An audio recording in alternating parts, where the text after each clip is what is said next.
Hello, my journaling friend, and welcome back to my Moleskine journaling series. This is going to be part two of the playlist, and in this video, I wanted to share with you how I log and kind of capture my monthly memories. Now, in the last video, I shared with you how I do a little bit of my goal keeping by using this 30-day challenge card. If you haven't seen that video, I'll link it up here in the corner so you can check it out. But aside from keeping track of my daily goals, or my monthly goals, I also use my journal for memory keeping and keeping track of wonderful highlights. If you're new to journaling, this is something that you could probably apply that might help you start off small, and then later you can gain a deeper understanding of how your preferred journaling practice is. And by that, let me share with you my monthly spread. Sometimes just like a blank page like this is so intimidating. You don't know where to start. You don't know what to write about. Sometimes your mind is just blank and you might feel kind of like this is too much of a space to get started. But by using like a monthly spread, you can create one yourself, or if you have like a calendar or a planner, just by using the little daily boxes, this is a great introduction to just simple writing and memory keeping.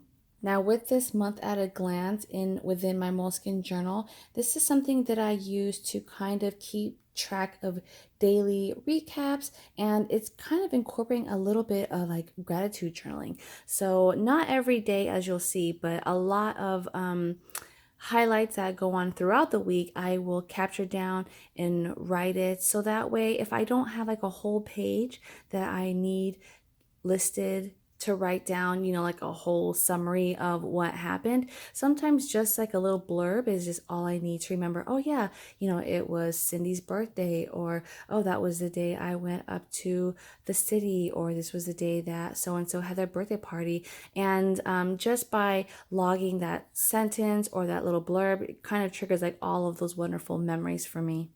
Now, another thing that you can do instead of logging any highlights, maybe you don't have a lot of things going on in your life, you can also just use this for gratitude. I shared that in one of my Seaweed Kisses videos. Just keeping a little gratitude journal is a great way to just reflect on all of the wonderful life blessings and gifts that we receive, and just going back and looking at all of the things that we come across is a great reminder of all that we have, and sometimes that we're closed off to just by our mundane everyday routine in life.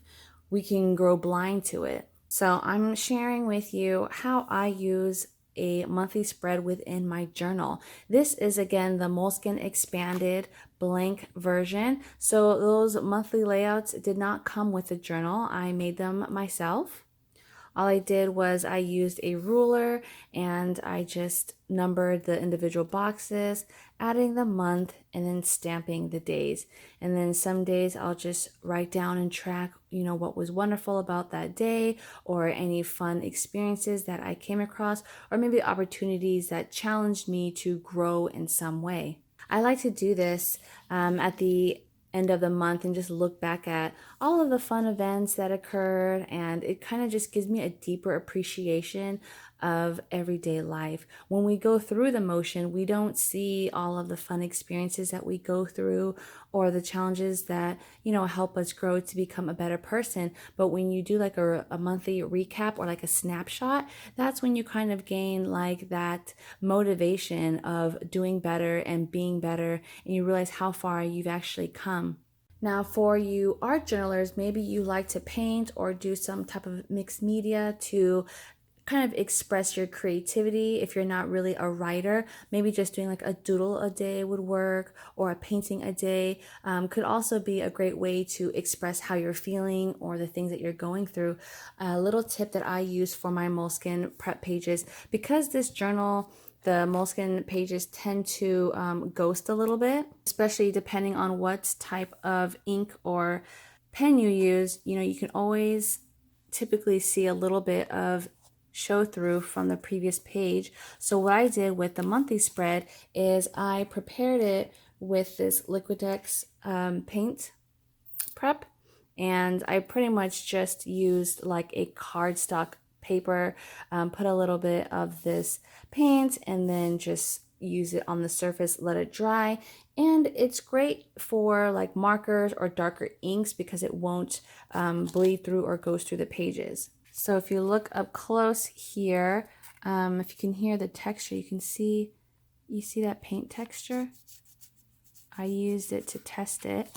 And then if you look carefully, you can see there's really not too much bleed through from my writing on the other side. And then same with this, I can use like markers and it really won't affect the other page that I use. Now to give you a comparison for my July, this I did not prep, but do you see like the imprint from the writing?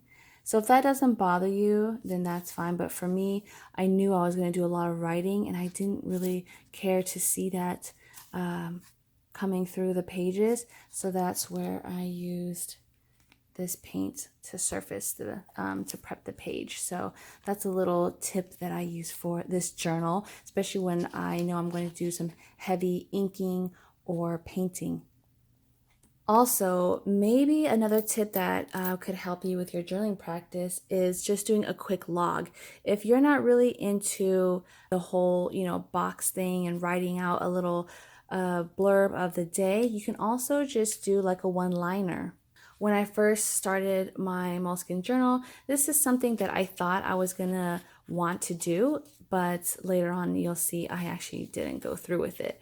So you can print this out on the Moleskine website. They have this yearly overview or like a yearly glance. I just trimmed it and I glued it in here. My intentions were to actually just do one little thing I'm grateful for or just like one little memory highlight, but I didn't actually stick with that. So if that's something more of your style, you could consider doing that format as well. Now, after the end of the month comes around, I will also incorporate a monthly reflection log. So on this reflection log, I dedicate 2 pages. This side is usually for like quotes or things that kind of pertain to whatever happened for that month, or it's also left blank for any overflow of whatever I'm thinking. But what I'll do is write down kind of like the overall theme of that month. Not really a theme, but kind of like the hidden blessings or like the summary of what had happened. So for April, I noticed that that's when I really started to appreciate just the everyday blessings and gifts. Again, what I shared in this video here with my traveler's notebook. And it really just helped me with my journaling practice. I noticed that through gratitude journaling, it really transformed my mind and my way of thinking. And it really just helps me see that, there are challenges and circumstances that come, but they also help benefit me in shaping into a stronger person. Now, another thing you could do if you're not into like the whole gratitude log or like the daily recap in your journal, you can also just use a monthly view for tracking maybe your fitness journey or your workout routine, or maybe if you're into habit tracking or if you have a passion project, you can write down your progress and how much you've accomplished throughout that week.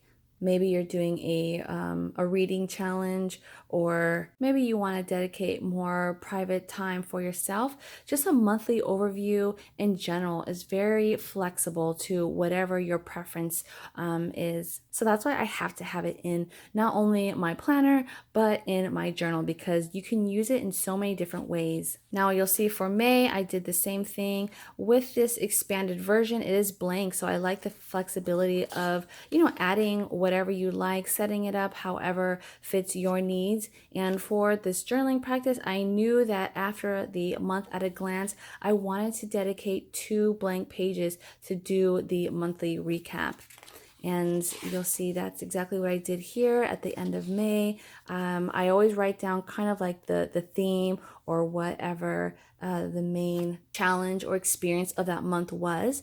So later on, looking back, if I just don't have time to go through all these blocks, I can just go to the recap page and just think like, oh yeah, that was the month that I remember I was, scared to try new things. I was hesitant of a certain, challenge or opportunity, and I didn't know how to go about it. And then I can just read, everything that went on. And also, judging by the quotes that I log, I can tell like how I was feeling or what I was thinking without saying it directly. And then for June, I was actually on vacation for half of that month, so I didn't really have too much to log, but I still did a little recap of the little bit that kind of stood out to me, and I just wanted to capture that. And in July, I was pretty much still in vacation mode, so I didn't really have much to write. But looking at this, I know that a lot of my thoughts are in my travel journal, so if there was something that I wanted to summarize or recap on, I can just go back to my travel journal. So I hope this has inspired you to incorporate some type of logging system if you're not into the full on full page writing. I know a lot of you aren't really into writing, or maybe you just don't have time. Maybe just doing a little snapshot of your day through just simple jotting of your events helps, or maybe you can even do like a painting or a doodle a day, again helps. So this is just another way that I use my daily journal practice, and I just want to thank you all so much for watching. In my next video, I'm going to share with you how I do my daily log, though, or I shouldn't say daily log, it's more like my daily memory keeping. This here is just, again, the summary of the month, but I also do daily pages, and I'll show you what that looks like and how I set that up in next week's video. So I will see you then, and as always, thanks so much for your support. If you have any questions, you're welcome to comment down below or message me. I'm here for you. I love hearing from you guys, and I'll see you later. Bye.